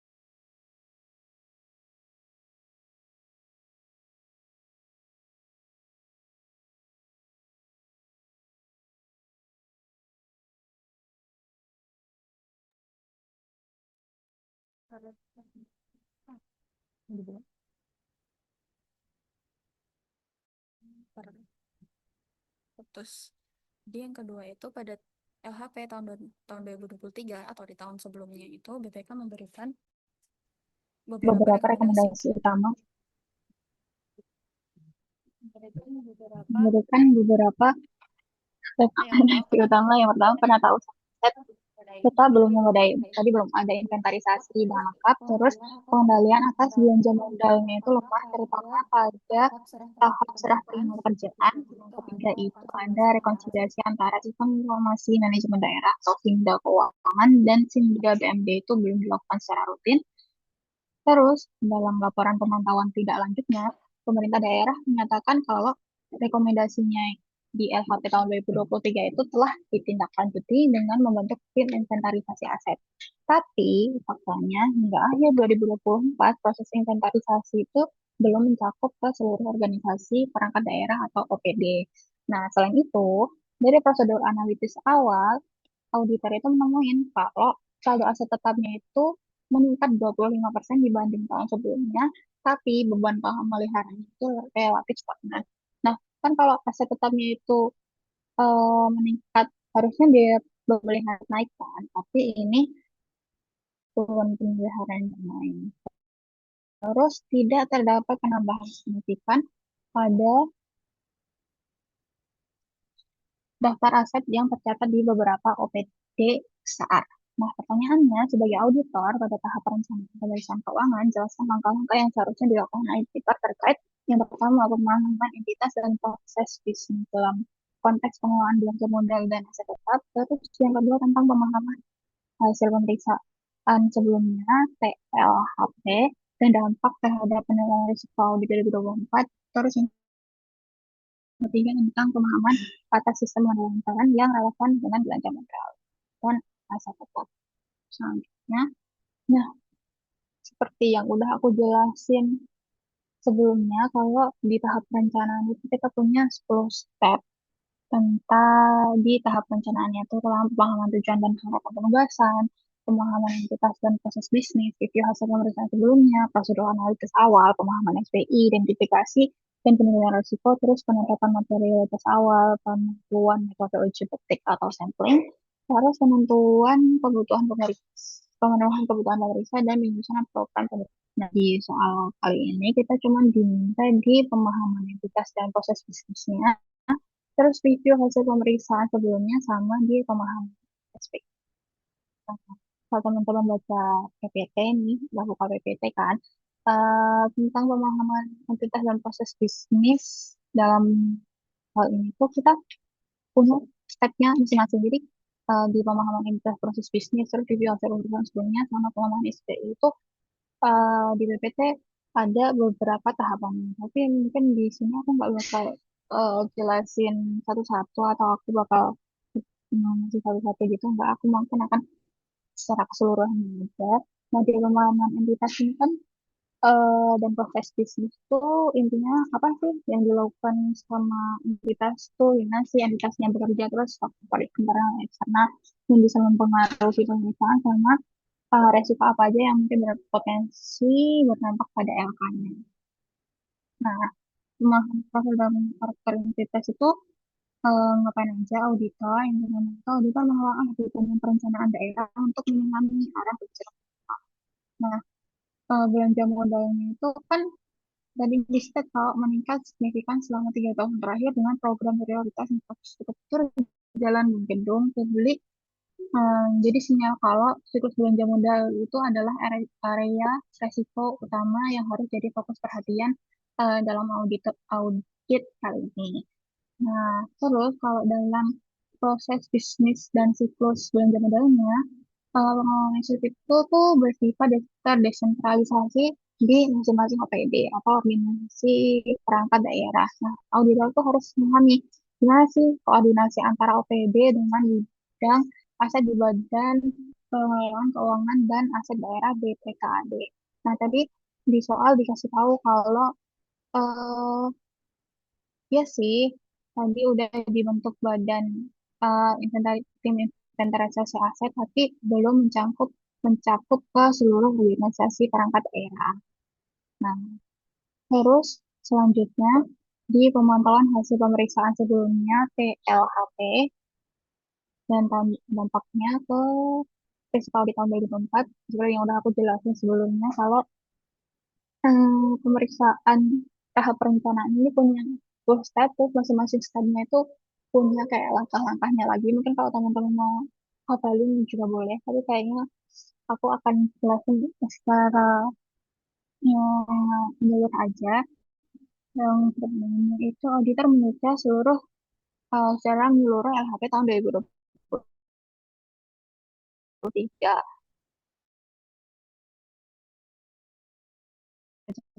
Nah, ini yang di aku kotak udah. Pada LHP tahun 2023, BPK memberikan beberapa rekomendasi utama, yaitu penata usahaan aset belum memadai, pengendalian atas belanja modal pelemah, terus rekonsiliasinya itu juga belum dilakukan secara rutin. Terus selanjutnya ngapain auditor? Nah, auditor itu menelaah dokumen pemantauan tindak lanjut dan membandingkannya dengan kondisi faktual. Nah, yang di kotak ini juga sudah ada di state di soal kalau pemerintah daerah tuh sudah bilang, rekomendasinya itu udah kita tindak lanjuti dengan membentuk tim inventarisasi aset. Tapi pada akhir tahun 2024, proses inventarisasinya itu belum mencakup seluruh organisasi perangkat daerah atau OPD gitu. Nah, ini menunjukkan kalau ada risiko pengendaliannya itu dinilai tinggi karena pengendaliannya itu pengendalian yang sama yang menghasilkan temuan di tahun 2023 itu masih berpotensi lemah di tahun 2024, yaitu tentang inventarisasi asetnya tadi. Di tahun 2023 udah diaudit, terus kayak bilang inventarisasinya itu diperbaiki. Uh, Terus si pemerintah daerah ini bilang, udah ditindaklanjuti. Tapi pada faktanya inventarisasinya itu ya emang udah ada tapi belum mencakup keseluruhan, jadi belum berjalan dengan baik, belum berjalan secara semestinya, sehingga resiko pengendalian itu dinilai masih tinggi. Nah, terus dampaknya ke audit itu, auditor tuh nggak bisa ngandalin pengendalian internal dan eh, nggak bisa ngurangin luas pengujian substantifnya. Terus terdapat risiko bahwa manajemen itu memberikan informasi yang tidak akurat. Kan tadi si Pemda bilang, udah aku tindak lanjuti, padahal pada nyatanya tuh ya emang udah, tapi nggak apa ya, nggak dipantau secara terus-menerus, sehingga inventarisasinya itu belum mencakup keseluruhan. Nah, ini meningkatkan risiko salah lagi yang berasal dari representasi manajemen dan memperkuat kebutuhan bukti independen, sehingga pada akhirnya auditor itu tidak dapat mengurangi pengujian substantif atas aset tetap dan belanja modalnya, meskipun Pemda udah ngeklaim kalau mereka udah tidak lanjutin rekomendasi dari eh, LHP-nya di tahun 2023. Nah, ini nunjukin kalau area ini tuh masih harus mendapat pengujian substantif secara penuh karena pengendaliannya dianggap tidak dapat diandalkan. Nah, yang ketiga, itu ada pemahaman atas sistem pengendalian lingkungan SPI yang relevan dengan Unibral dan kita. Nah, lagi-lagi ini langkah-langkahnya mungkin teman-teman bisa baca. Nah, apa sih yang dilakukan auditor? Yang pertama itu menelaah SOP dan regulasi. Auditor itu mempelajari SOP pengadaan, mekanisme serah terima, BAST-nya, gimana prosedur input di SIM BMD-nya itu gimana,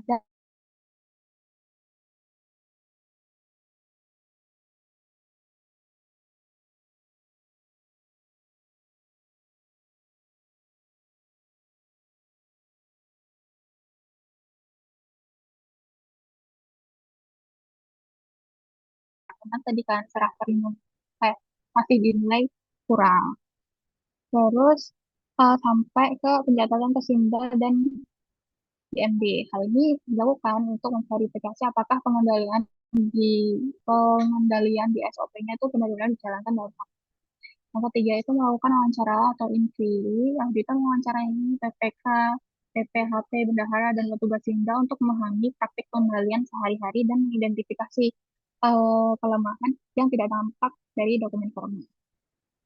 Terus penilaian risiko berdasarkan kasusnya dari dari TLHP 2023 dan tersebut analis dua kelemahan SPI itu yang yang bisa diidentifikasi itu yang pertama PPHP itu tidak efektif karena rekomendasi dari tahun sebelumnya itu belum tuntas.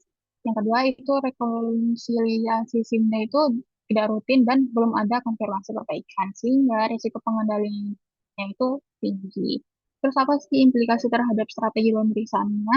Karena SPI-nya tidak dapat diandalkan, maka auditor itu menerapkan pendekatan substantif penuh dengan konsekuensi sampelnya itu bukannya diperkecil malah diperbesar pada transaksi belanja modal dan penambahan aset tetap. Terus koordinasi fisik aset dilakukan langsung di lapangan karena tadi juga ada penambahan belanja modal sebesar 25%. Yang keempat, terus rekonsiliasi sehingga dilakukan mandiri oleh auditor, tidak menggunakan metode manajemen dan OPD dengan belanja modal terbesar dan inventarisasi likuiditas dijadikan sebagai prioritas pemeriksaan. Mungkin itu aja dari kisi-kisi soal 1. Mungkin selanjutnya bakal dibahas oleh Nashwa untuk kisi-kisi soal 3 dan soal 4. Nashwa. Oke, teman-teman, di sini aku mau ngelanjutin terkait dengan kisi-kisi UAS yang ketiga kan di situ terkait dengan kriteria audit dan analisis temuan ya. Nah, di sini aku sebenarnya tuh cari soal, tapi belum tentu ya nanti soal di UASnya itu seperti apa, karena kita juga belum gak dapat bocoran apapun ya dari Pak Zef ya. Kemudian untuk yang ketiga, di mana di soal itu disebutkan bahwa BPK itu dia melakukan pemeriksaan nih atas belanja barang dan jasa pada Dinas Pendidikan Kabupaten Bahagia di tahun anggaran 2025. Nah, dari hasil temuan, dari hasil pemeriksaan, oh ternyata BPK itu dia menemukan beberapa informasi. Yang pertama, nih, katanya terdapat pengadaan ATK senilai 850 juta yang direalisasikan itu melalui penunjukan langsung. Namun, berdasarkan dokumen perencanaan, nilai kebutuhan ATK tersebut itu hanyalah sebesar 500 juta. Kemudian yang kedua, hasil pemeriksaan fisiknya itu dia menunjukkan sebagian barang ATK tidak ditemukan di gudang dan katanya gak ada nih bukti distribusi ke unit kerjanya itu. Kemudian yang ketiga, dokumen pertanggungjawaban belanja itu dia dilengkapi dengan kwitansi dan faktur. Nah, tetapi gak ada berita acara serah terima barangnya atau BAST-nya. Kemudian yang keempat, berdasarkan wawancara itu, katanya diketahui nih bahwa penyusunan anggaran itu dia dilakukan tanpa adanya analisis kebutuhan yang memadai dan dia itu cenderung mengikuti realisasi dari tahun anggaran yang sebelumnya.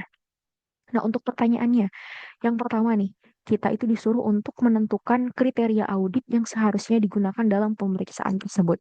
Nah, sebelum kita ngejawab soal tersebut, teman-teman, kita harus tahu dulu apa sih sebenarnya yang dimaksud dengan kriteria audit tersebut. Nah, kriteria audit itu didefinisikan ya teman-teman, dia itu sebagai tolok ukur atau standar nih yang digunakan oleh sang auditor untuk mengevaluasi kebijakan, prosedur dan pengendalian suatu organisasi. Nah, jadi kriteria ini itu dia itu ngemastiin bahwa auditor itu dia dapat menilai apakah tujuannya itu udah tercapai secara efektif atau belum dan apakah si organisasinya itu udah patuh gak nih terhadap peraturan atau standar internal yang udah berlaku gitu. Jadi ibaratnya itu kriteria audit di sini tuh dia tolok ukur atau standarnya gitu. Nah, untuk kriteria audit yang relevan di kasus ini itu apa aja nih? Yang pertama, Perpres terkait dengan pengadaan barang jasa pemerintah, yaitu Perpres PBJ terbaru tentunya. Kemudian adanya PM, Peraturan Menteri Dalam Negeri terkait dengan pengelolaan keuangan daerah. Kemudian SAP-nya, Standar Akuntansi Pemerintahan. Kemudian dokumen anggaran yang digunakan, DPA dari SKPD-nya. Kemudian prinsip terkait efisiensi, efektivitas, dan ekonomis atau 3E ya dalam pengelolaan keuangan negara.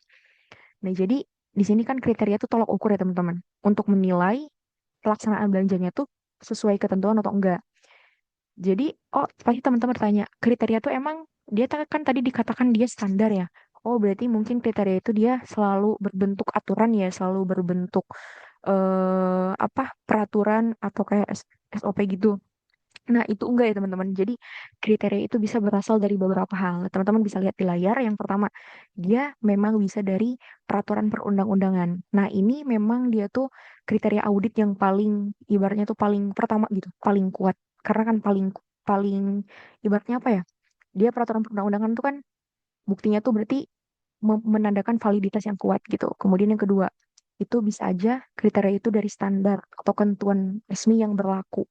Misalnya SAP tadi ya, kemudian Perpres PBJ, kemudian kebijakan internal entitas. Ternyata misalnya di entitas itu ada SOP-nya ataupun ada kebijakan-kebijakan internal terkait apa. Kalau tadi misalnya terkait dengan pengadaan barang. Kemudian yang keempat, bisa aja kriteria itu dia berbentuk prinsip umum tadi ya yang telah saya sebutkan sebelumnya, prinsip 3E, efektivitas, efisiensi, dan ekonomis. Nah, ini tuh misalnya dia digunakan tuh memang kalau nggak ada gitu aturan atau prosedur tertentu yang menjelaskan secara spesifik terkait dengan fenomena yang kita audit saat itu gitu. Nah, berarti otomatis bisa menggunakan prinsip umum ini. Nah, itu tadi ya teman-teman pertanyaan yang pertama. Kemudian pertanyaan yang kedua nih, kita disuruh untuk melakukan analisis temuan audit dengan menguraikan unsur, kondisi, kriteria, sebab, akibat, dan rekomendasi. Nah, itu teman-teman juga bisa lihat ya teman-teman. Di PPT juga ada tertera gitu terkait dengan penyusunan temuan pemeriksaan itu unsur-unsur temuannya itu ada 5. Kondisi, kriteria, sebab, akibat, rekomendasi. Nah, lalu kita coba analisis nih dari kasus yang tadi. Temuan yang pertama nih, tadi kan kita melihat bahwa dikatakan kelebihan pengadaan ATK. Nah, kondisinya tuh apa? Realnya itu apa? Dia kan tadi disebutkan di temuan BPK itu adanya realisasi belanja ATK sebesar 850 juta yang katanya itu dia melebihi kebutuhan real di perencanaan sebesar 500 juta gitu. Kemudian kriteria yang digunakannya apa? Yaitu Perpres terkait pengadaan barang dan jasa pemerintah yang mengatur bahwa pengadaan itu dia harus dilakukan berdasarkan ya kebutuhan real gitu, kebutuhan nyata dan perencanaan yang matang serta memenuhi prinsip tadi efisiensi dan ekonomis. Kemudian sebabnya apa? Sebab dari adanya kelebihan pengadaan ATK tersebut, yaitu perencanaan anggaran yang gak berbasis analisis kebutuhan. Jadi ibaratnya itu dia hanya sekedar copy paste dari anggaran tahun sebelumnya. Kemudian akibatnya apa? Akibat dari kelebihan pengadaan ATK ya, otomatis dia berimpact pada potensi pemborosan anggaran sebesar tadi berapa? Lebihnya tuh 350 juta. Nah, rekomendasinya apa yang disarankan oleh BPK? Yang pertama nih, melakukan evaluasi perencanaan kebutuhan barang. Tentunya kan ketika kita eh, merencanakan terkait suatu hal, itu tuh harus dievaluasi terlebih dahulu supaya kita tahu nih, ini itu udah tepat udah tepat atau belum gitu. Kemudian yang kedua, menyusun anggaran itu berbasis kebutuhan real atau kebutuhan nyatanya. Gak cuma misalnya kita menyusun anggaran itu hanya sebatas perkiraan aja atau proyeksi aja, tetapi kita harus menyusun anggaran memang benar-benar yang dibutuhkan sesuai realnya gitu. Kemudian yang kedua, temuan kedua itu tadi di temuan BPK barangnya itu katanya ada yang nggak ditemukan secara fisik. Nah, berarti kondisinya itu apa? Sebagian ATK itu tadi nggak ada secara fisik dan nggak ada juga bukti distribusinya. Nah, kriteria yang digunakannya apa? Permendagri tentang pengelolaan keuangan daerah dan pengelolaan BMD mengharuskan setiap barang itu dia harus dicatat, diamankan, dan dapat dibuktikan keberadaan serta penggunaannya. Sebabnya apa? Berarti sebab dari barang tidak ditemukan tuh ya kemungkinannya lemahnya dari SPI dan ada juga pengawasan distribusi barangnya. Akibatnya apa? Indikasi kerugian daerah dan potensi adanya fraud. Rekomendasinya apa? Melakukan penelusuran atas barang yang hilang. Itu sebenarnya hilangnya kayak gimana? Apa dicuri? Ataukah memang dia benar-benar gak ada barangnya, adanya fraud tadi, atau gimana gitu. Kemudian menetapkan tanggung jawab kepada pihak terkait. Misalnya pemerintah memberikan sanksi ke pihak yang bertanggung jawab atas kehilangan barang tersebut dan lain sebagainya gitu. Kemudian memperkuat sistem pengendalian persediaan. Kemudian temuan yang ketiga nih. Tadi kan katanya dokumennya tuh gak lengkap. Oh, kondisinya realnya itu dia tidak terdapat BAST sebagai bukti serah terima barang. Nah, kriterianya itu apa? Ketentuan administrasi keuangan daerah yang mengharuskan setiap transaksi itu dia didukung oleh bukti yang lengkap, sah, dan juga adanya dokumen serah terima barang. Nah, sebabnya apa dari tadi itu? Sebabnya itu bisa aja karena kelalaian administrasi dan lemahnya kepatuhan terhadap prosedur atau SOP yang berlaku. Akibatnya apa? Akibatnya ya tentu saja keabsahan ataupun eh, keabsahan atau kebenaran transaksi itu ya diragukan. Ini tuh bener gak sih transaksi ini tuh gitu. Nah, rekomendasinya apa? Rekomendasinya dengan cara melengkapi dokumen pertanggungjawaban yang memang dibutuhkan dan juga meningkatkan pengawasan dari administrasinya. Kemudian temuan yang keempat itu tadi kan disebutkan perencanaannya itu gak memadai. Kondisi realnya apa? Anggaran disusun tanpa adanya analisis kebutuhan. Kriterianya itu apa? Permendagri tentang pedoman penyusunan APBD mengatur bahwa anggaran itu harus disusun berdasarkan kebutuhan dan perencanaan yang rasional serta terukur. Sebabnya kurangnya kompetensi bisa jadi karena misalnya yang menyusun perencanaan itu dia tidak terlalu berkompeten, tidak terlalu kompeten atau misal aja kurangnya kehati-hatian ketika misalnya menyusun anggaran. Akibatnya apa ya? Akibatnya tadi anggaran yang disusun nggak efisien dan berpotensi disalahgunakan oleh pihak-pihak yang nggak bertanggung jawab. Rekomendasinya apa? Yang pertama, melakukan pelatihan perencanaan anggaran supaya pihak-pihak yang menyusun anggaran itu benar-benar orang-orang yang berkompeten di bidangnya. Kemudian menerapkan standar analisis kebutuhan supaya ibaratnya kita ada tolok ukurnya gitu untuk menganalisis kebutuhan yang dibutuhkan oleh pemerintah atau pihak yang terkait. Kemudian, pertanyaan yang ketiga, jelaskan asersi yang dilanggar dalam kasus tersebut. Nah, asersi yang dilanggarnya itu apa aja? Yang pertama nih, teman-teman, asersinya itu keberadaan. Kalau misalnya asersi keberadaan atau eksisten, itu apa pelanggarannya? Pelanggaran dari temuan BPK itu dikatakan barang ATK itu gak ditemukan secara fisik. Nah, untuk penjelasannya, ini tuh dia menunjukkan bahwa aset yang dicatatkan kalau misalnya gak ada secara fisik, belum tentu benar-benar ada kan. Sehingga ini tuh diragui nih keandalan pencatatannya gitu. Kemudian yang kedua, kalau asersinya dia completeness, uraian pelanggarannya apa? Dia tadi kan dokumennya tidak lengkap ya, katanya gak ada BAST. Berarti transaksi yang dilakukan itu dia gak didukung sama bukti yang benar-benar valid dan memadai.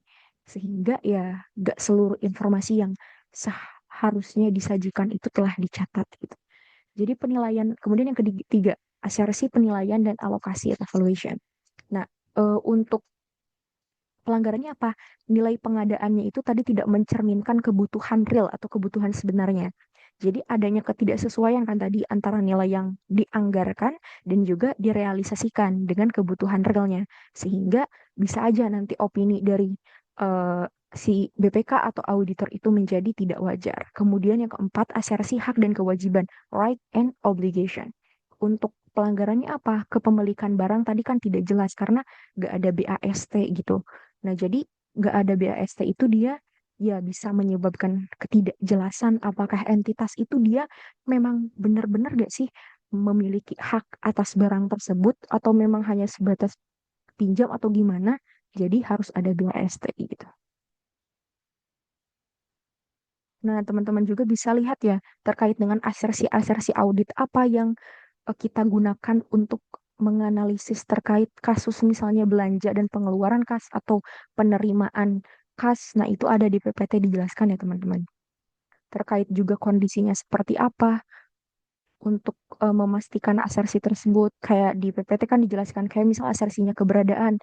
Oh, berarti yang kita gunakannya itu tujuannya untuk memastikan transaksi belanja dan penolakan itu benar-benar terjadi atau menguji transaksi itu benar-benar dicatat atau enggak pada periode yang diperiksa. Nah, teman-teman, untuk lebih lanjutnya bisa lihat di PPT ya, di situ udah ada dijelaskan terkait dengan asersi dan tujuan audit atas asersi tersebut di di fenomena belanja dan pengeluaran kas. Nah, oke, next untuk selanjutnya. Di kisi-kisi yang keempat kan itu terkait dengan penyelesaian audit. Nah, untuk soalnya itu misalnya Contoh soalnya gini, BPK itu telah menyelesaikan pemeriksaan atas LKPD Kabupaten A di tahun 2025. Oh, ternyata dari hasil pemeriksaan itu diperoleh kondisi berikut. Yang pertama nih, auditor itu dia menemukan beberapa salah saji pada akun belanja dan aset tetap yang secara total itu dia bernilai material. Nah, auditor itu telah mengusulkan jurnal penyesuaian dan namun sebagian besar itu gak disetujui gitu oleh entitas dengan alasan itu ya gak mempengaruhi operasional katanya. Kemudian yang kedua, entitas memberikan tanggapan tertulis atas temuan, tetapi sebagian tanggapannya itu dia bersifat normatif gitu. Normatif itu kayak eh, berdasarkan apa ya? Normatif tuh aturan gitu ya, enggak. Nah, kemudian tidak didukung juga bukti yang memadai. Kemudian pada tahap akhir auditor tidak memperoleh surat representasi katanya dari kepala daerah, gak ada surat representasinya. Karena katanya pihak entitas menolak menandatangani sebelum laporan itu memang benar-benar direvisi sesuai dengan keinginan entitas tersebut. Dan juga hasil prosedur analitis akhirnya itu dia menunjukkan adanya kenaikan signifikan pada belanja modal.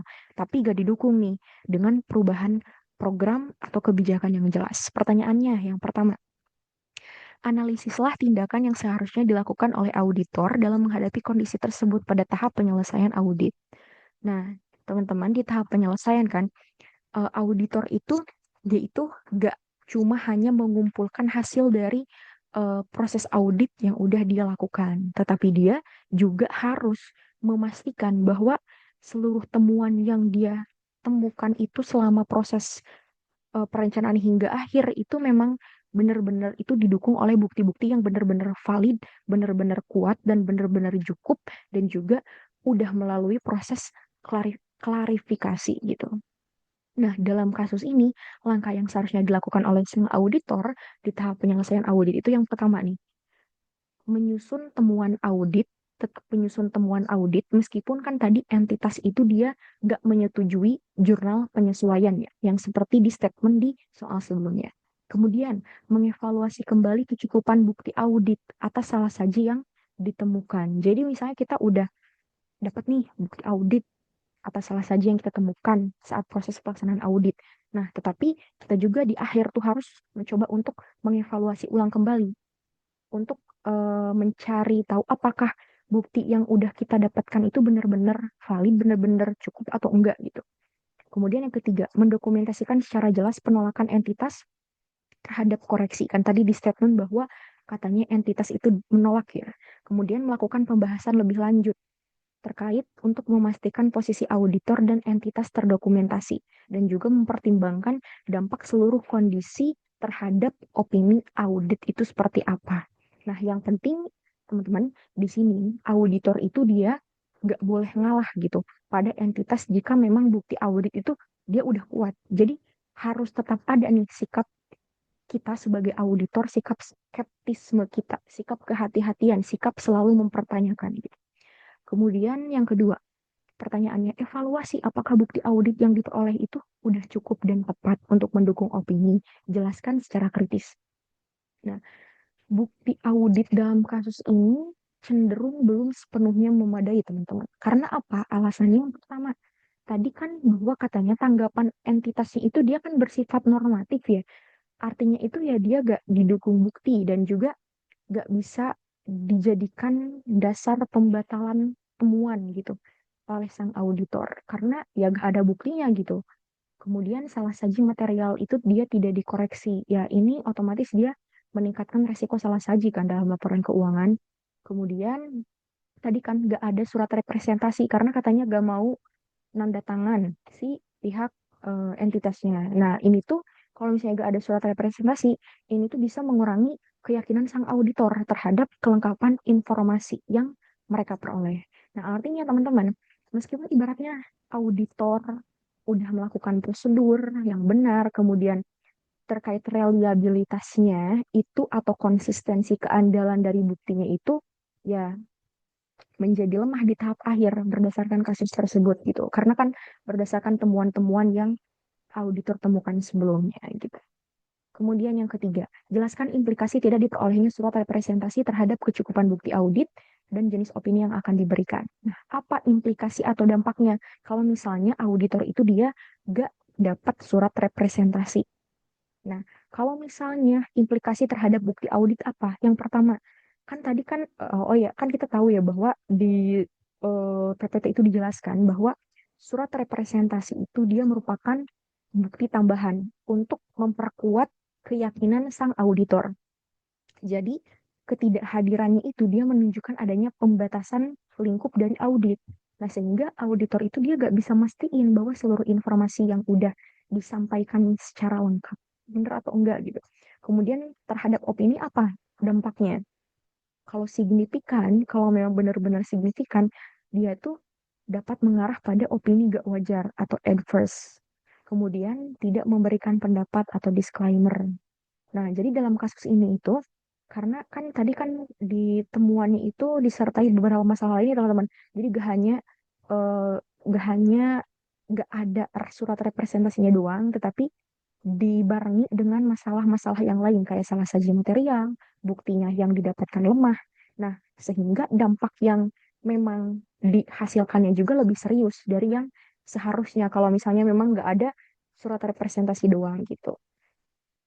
Nah, ini teman-teman bisa lihat ya nanti di PPT ada penjelasan terkait dengan kalau misalnya nggak ada surat representasi seperti apa dan yang lainnya. Kemudian yang keempat, jika saudara adalah auditor, opini apa sih yang paling tepat diberikan? Jelaskan dengan argumentasi yang logis dan profesional. Nah, jika tadi kan kita udah analisis ya teman-teman secara menyeluruh, kita menemukan yang pertama, ada salah segi material yang dikoreksi oleh entitas tersebut. Kemudian adanya indikasi bukti audit yang nggak cukup. Karena tadi kan nggak diperolehnya surat representasi karena si entitasnya nggak mau menandatangani. Kemudian adanya pembatasan dari entitas gitu. Nah, maka bisa aja teman-teman terdapat dua kemungkinan untuk opini yang eh, diberikan. Bisa aja yang pertama, jika memang dia itu fokusnya pada salah saji materialnya, oh berarti itu kan opininya adverse-nya atau tidak wajar karena dia berfokus pada materialitasnya. Tapi kalau misalnya dia berfokus pada keterbatasan bukti yang sangat signifikan, tadi kan bahwa katanya ada pembatasan dari entitas, berarti dia bisa aja mengarah pada opini disclaimer. Nah, tapi dalam kasus ini karena auditor itu dia nggak memperoleh bukti penting, tadi kan surat representasi meskipun ibaratnya tambahan, kemudian dia juga gak, sehingga gak bisa masti ini kewajaran laporan keuangan secara keseluruhan. Sehingga kalau menurut saya sendiri atau menurut saya sendiri kalau misalnya saya dihadapkan sebagai auditor, opini yang paling tepatnya itu ya disclaimer atau tidak memberikan pendapat gitu karena berdasarkan temuan-temuan yang udah dijelaskan di soal sebelumnya. Nah, ini teman-teman bisa lihat ya. Kalau misalnya teman-teman kayak masih bingung antara adverse opinion dan disclaimer of opinion itu sebenarnya itu apa sih bedanya? Tadi juga sebelumnya udah dijelasin oleh Alvina ya. Nah, saya izin menegaskan kembali atau izin menambahkan mungkin. Nah, kalau adverse opinion itu teman-teman, dia itu memang kalau laporan keuangan secara umumnya tuh ya menggambarkan posisi yang nggak wajar, baik karena jumlahnya misalnya, kuantitasnya, ataupun karena penerapan prinsip-prinsip akuntansi lainnya yang memang dia gak tepat atau gak konsisten. Jadi ibaratnya ini tuh bertentangan lah, ada yang bertentangan dengan syarat-syarat agar laporan keuangan tuh dia dapat dinyatakan secara wajar. Tapi kalau misalnya disclaimer, nggak memberikan pendapat, dia itu biasanya cenderung lebih ke buktinya gitu. Bukti yang sang auditor dapatkan itu nggak cukup. Atau misalnya ada juga tadi pembatasan lingkup dari entitas. Sehingga kan otomatis kalau misalnya bukti yang kita ingin dapatkan itu dibatasi oleh sang auditing, ya kita kan mau gimana gitu meriksanya. Sehingga bisa aja memberikan pendapat disclaimer ini gitu. Nah, itu mungkin teman-teman dari aku. Oke, dari teman-teman mungkin boleh ada bila mana ada yang mau ditanyakan atau didiskusikan, boleh kami beri waktu mungkin sekitar 5 menit. Teman-teman bisa memikirkan terlebih dahulu mungkin kalau misalnya ada yang mau ditanyakan atau mau didiskusikan. Oke, mungkin sampai jam 11.50 ya.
Kalau dampaknya signifikan dan berpengaruh ke banyak akun, ya dapat opini, masih material, bukti.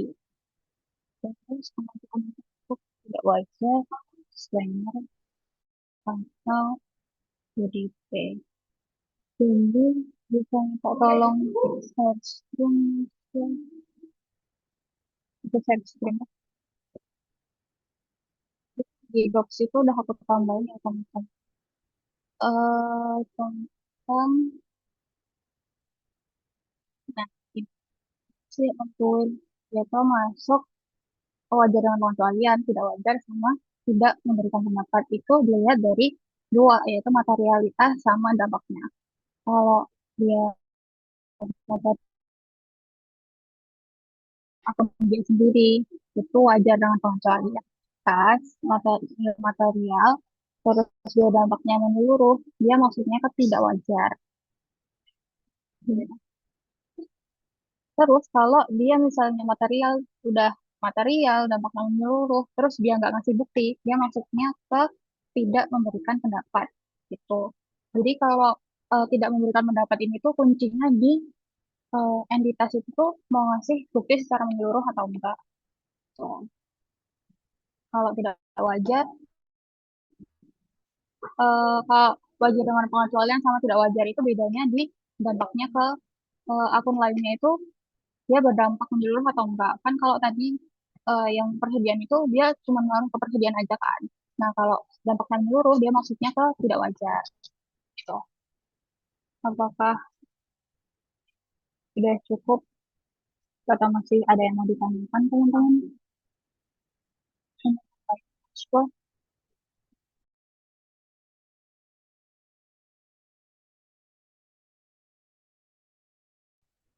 Kalau materialitas itu dilihat dari tadi yang hitung-hitungan tadi yang kasus berapa ya? Kasus dua kayak tadi kan nilainya 500 500 miliar lah kita bilang. Nah, kalau nilai kesalahannya itu tadi misalnya 1 triliun tadi, nah itu dianggap material material gitu.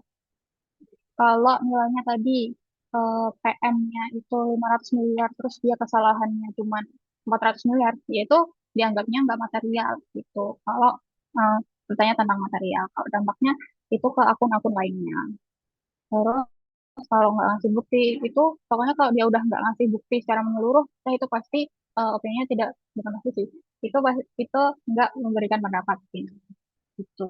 Oke, mungkin teman-teman izin menambahkan juga ya tadi pertanyaan dari Indah.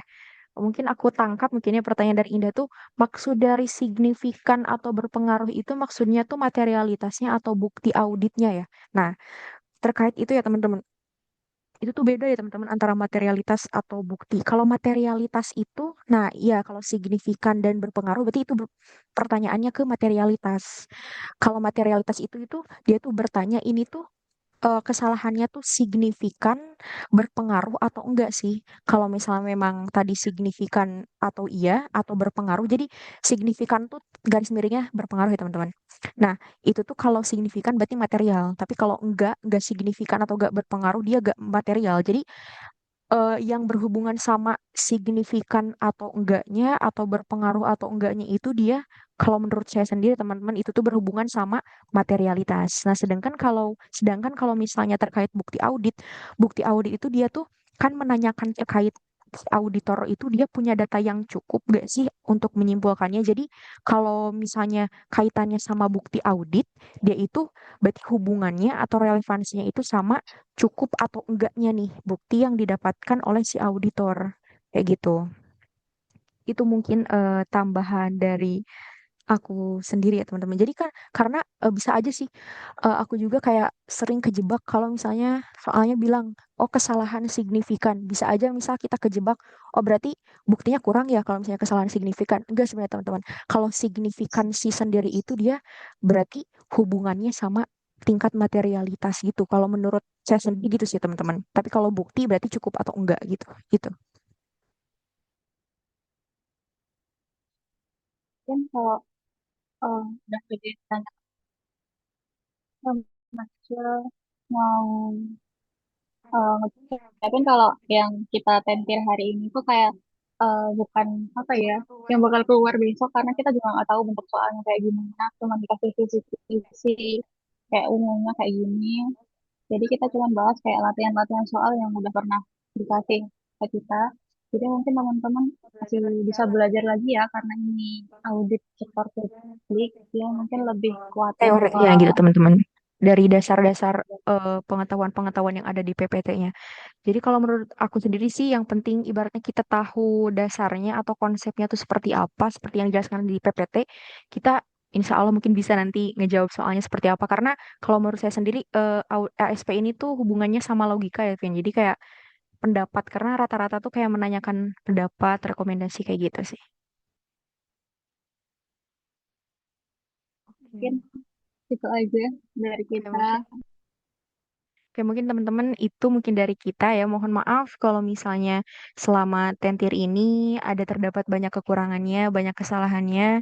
Kalau misalnya memang ada kesempurnaan itu memang datangnya dari Tuhan ya. Kalau misalnya ada kekurangan itu pasti datangnya dari kami sendiri. Ibaratnya di sini kita saling sharing bareng gitu, saling belajar bareng karena tentu saja kami juga masih butuh banyak belajar ya Pin terkait ini gitu. Oke, mungkin teman-teman dari kami cukup sekian. Terima kasih ya teman-teman yang udah menyempatkan hadir untuk di tentir kali ini. Terima kasih teman-teman.